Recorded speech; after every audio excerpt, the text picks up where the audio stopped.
అయ్యా ముఖ్యమంత్రి గారు ఏదో పెద్ద మార్పు వస్తుందని చెప్పి నీకు అధికారం కట్టబెట్టింది, పేన మీ నుంచి పూలబడ్డ అవుతుంది, ఎందుకు ఇట్లా ఆలోచిస్తున్నారు అని చెప్పి చాలాసార్లు మాట్లాడితే ఆయన ఇంకింత రెచ్చిపోయి అన్న మాట ఏంటంటే, ఎవరు చెప్పినా వినను, నేను నాకు నేనే నిర్ణయం తీసుకుంటా, పక్కా కూలగొట్టవలసిందే, మొత్తం బుల్డోజర్లు పెట్టవలసిందే, అడ్డమచ్చినోని బుల్డోజర్ కింద తొక్కవలసిందే, కూలగొట్టవలసిందే.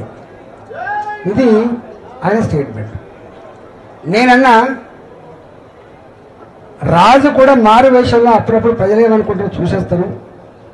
సరే నువ్వు రాజు కాకపోవచ్చు కానీ నీ కింద ఇంటెలిజెన్స్ వ్యవస్థ ఉంది, వాళ్ళైనా నీకు చెప్పుంటారు కదా ఇక్కడ ఇట్లా ఉంది అని చెప్పి చెప్పుంటారు కదా, ఎందుకు మీరు వింటలేరు అని చెప్పి మళ్ళా ఇట్లా స్టేట్మెంట్ నడుస్తూనే ఉండే. నడిస్తే ఆయన అన్నాడు, మళ్ళీ నేను ఎవరు చెప్పినా వినను అని. నేను అప్పుడు ఒక స్టేట్మెంట్ ఇచ్చిన, ఎవరు చెప్తే వినని వాణ్ణి, ఎవరు చెప్పినా వినని వాణ్ణి ఆయన నాయకుడు అనరు, మనిషి అనరు, సైకో అంటారు అని చెప్పాను. సైకో అంటారు అని చెప్పాను.